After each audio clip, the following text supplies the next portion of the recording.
As I mentioned in a previous lecture, the English attack and the Yugoslav attack are the same setup for white, but you can use them against basically any of the Sicilian defenses, which is what makes having them a big part of your repertoire as white really important.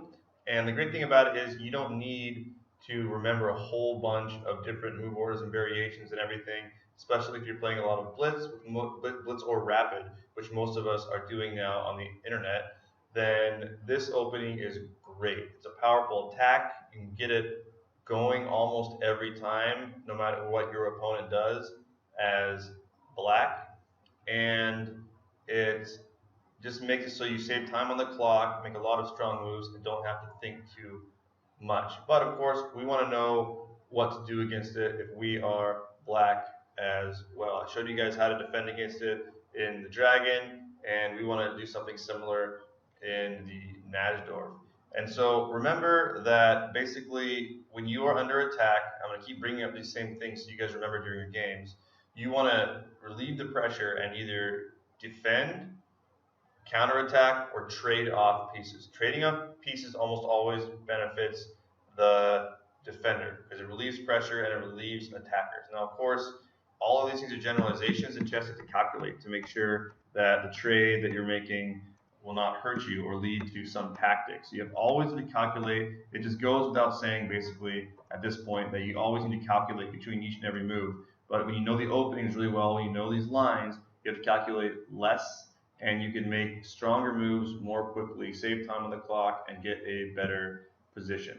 So, same moves as before. We go into the Najdorf, and so they play f3 instead of h3. h3 is the Adams attack. f3 goes into the English attack. And so we're going to play the same d5 move, knock the knight back. The natural place for him to go is pretty much only b3. He can't go back to e2 anymore because they're not going to fianchetto the bishop like in the Adams attack and set it up that way. They're going to do just like we saw in the dragon variation. So we're going to castle like normal. They're going to set up their queen. Now, if they play queen d2 immediately, we play b5, and that stops this bishop from coming down to c4. That's a really good spot for the bishop in lots of these lines. Although once the knight is already on b3, it makes less sense for the bishop to go there. Usually the bishop want to go there earlier in one of the first few moves. And then that goes into the Fischer-Sozin attack, which we're also learning about in the course.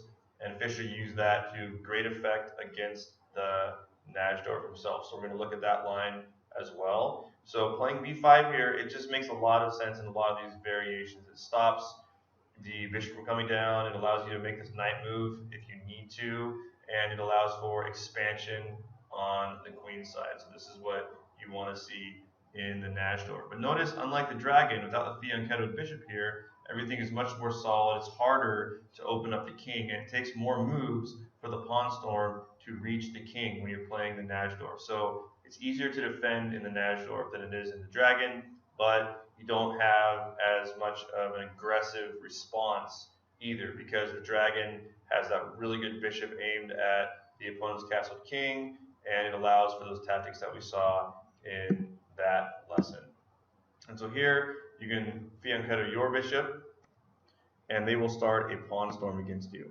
And so we're going to keep developing. We're not going to worry too much about the pawn storm. We don't want to take time to move our pawns forward in front of our king. It takes away from our development, our counter-attacking chances, and it also weakens the king. Almost always, you want to keep the pawns flush unless for some reason you have to move a pawn forward if some tactics are about to happen where you're going to get checkmated to lose material, right? So you always have to calculate. But in general, we want to keep the pawns in front of our king flush. It takes longer for the pawns to get there, and it allows us to make our moves. Maybe we'll put our queen here on c2 once again, opposite the opponent's king. If we can line up a rook and make a battery, and their opponent makes a mistake or later on fails to a tactic and has to move his queen, you can sometimes win this pawn and either get a checkmate, or if the king is moved, win a pawn with check, and it's just a threat that is hanging in the air that white has to always keep an eye on. Whenever we have these kinds of threats, we may not achieve winning a pawn or getting anything out of it that actually gains us material or a checkmate, but the point of it most of the time is that it keeps your opponent's pieces from being more mobile. If he has to keep a piece here to defend his pawn, once I have a rook over here, then he can't be moving as many pieces over here. He can't move his queen over and attack. And so we always want to have threats hanging in the air. The threat of moving his pawn forward and knocking that knight off. The threat of him moving a piece and having the queen bear down on his king and have this pawn be pinned. Now maybe we can put a piece here or here, depending on what his pieces are doing, and his pawn is pinned.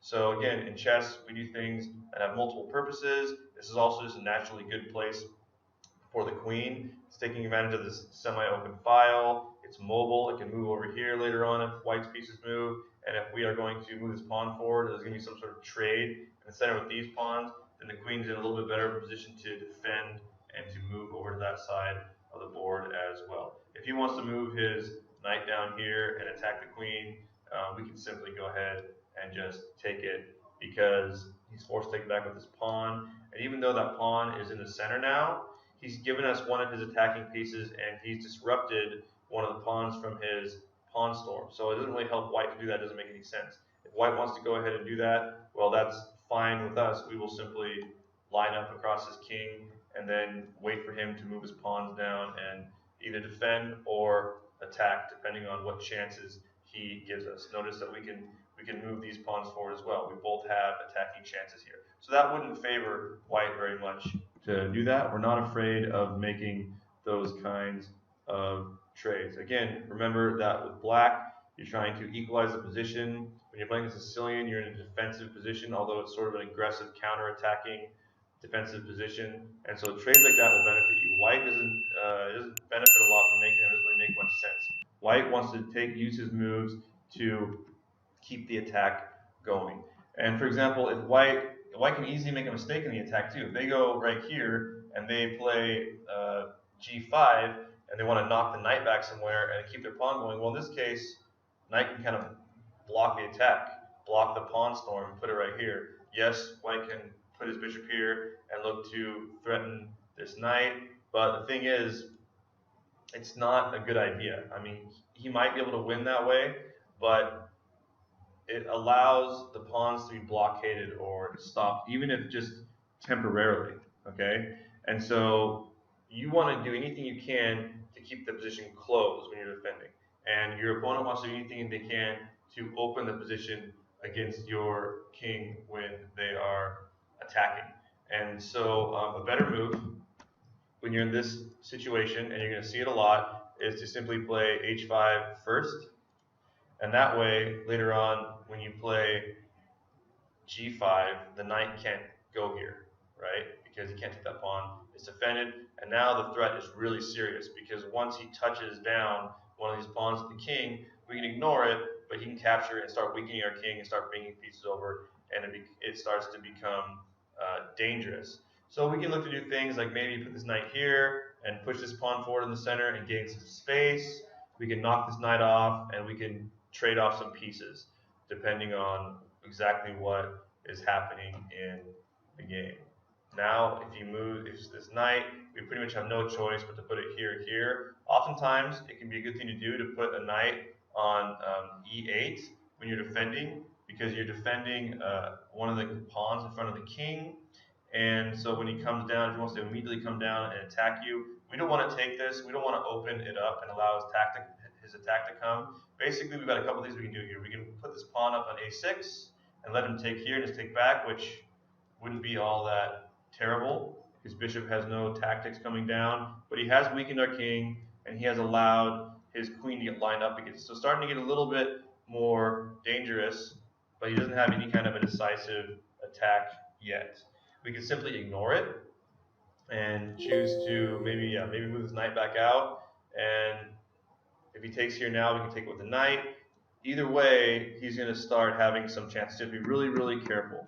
But we don't want to usually move our pawns forward before their pawns get down. It takes time. And we could choose to totally ignore that instead and just counterattack. We can just leave it as it is and look for some active play. It depends on how aggressive you want to be. I mean, maybe you threaten his queen and threaten to trade here. We'll probably trade this off. Now we traded off this piece, or we can even take back here the pawn and make him move this knight. He doesn't really have anywhere to go, so he has to go back. And notice now we're getting some momentum with our attack as well. So it's not just white that has the chances, it's both sides. We can choose if he does something like this to leave everything closed and just ignore it. Don't take back that pawn. A lot of times you want to just leave a pawn in front of your king. One of your opponent's pawns, and don't take it back. It closes a position. Whether or not that works will depend on the position you'll have to calculate. But in this case, notice it keeps it closed. There's no easy way for him to attack you. And if he wants to bring his pieces over now and attack this G7 pawn, that's one of the reasons why it's nice to have that knight. Now we have a knight defending this pawn, the only pawn that's vulnerable, and we have two pieces defending it. Now we can't move the rook over here because of this pawn, but we could take this with our king at a later time. We can move this bishop right here to f3, and he can't easily attack this piece. Meanwhile, we have some threats going ourselves. He can't move this knight. We can trade off the queen, or we can take this pawn if he moves the knight. And so it's just a really fun strategic game to play. Both sides are going to have chances, but black, you just need to know how to defend and know some of the typical things to do. Okay, so that's one example of how a English attack will play out. And white will usually benefit from being really patient. When you're attacking, you don't want to just barge through. To this point, white has been doing a lot of good things, but now this would be premature. Notice that we saw that you can defend against it. So don't be in a rush when you are in the attacking position. Set up your pieces so that your attack will be really effective when it finally does come. For example, this bishop hasn't been moved yet, so it makes sense to take this bishop out and put it either here on e2 to support the attack and allow the rook to swing over, although that blocks the queen, or you can even just put it here on d3, and notice it's aiming at this h7 square, so if anything moves here later, it'll be in a good position and it doesn't block any of these pieces from coming over. So let's say, for example, you see something like this. Now white can move the rook over, and we're just going to be playing some normal chess. Maybe now we want to open up the center here, get some space. If he takes, now we're taking, and it's going to look really good. So white won't want to take right there, probably. Just keep swinging pieces over. Now he's got lots of pieces lined up on our king, starting to look really dangerous, but now maybe we can relieve some pressure, open the center up, look to have some of our own threats, and we're going to be playing some really fun chess. Okay, so the English attack is a great weapon for white. It's good in all of the Sicilian defense positions, but if you know how to defend against it for black, then the Najdorf is very playable. And as I said before, even though you might have less attacking chances than in the dragon, it's easier to defend the Najdorf than the dragon.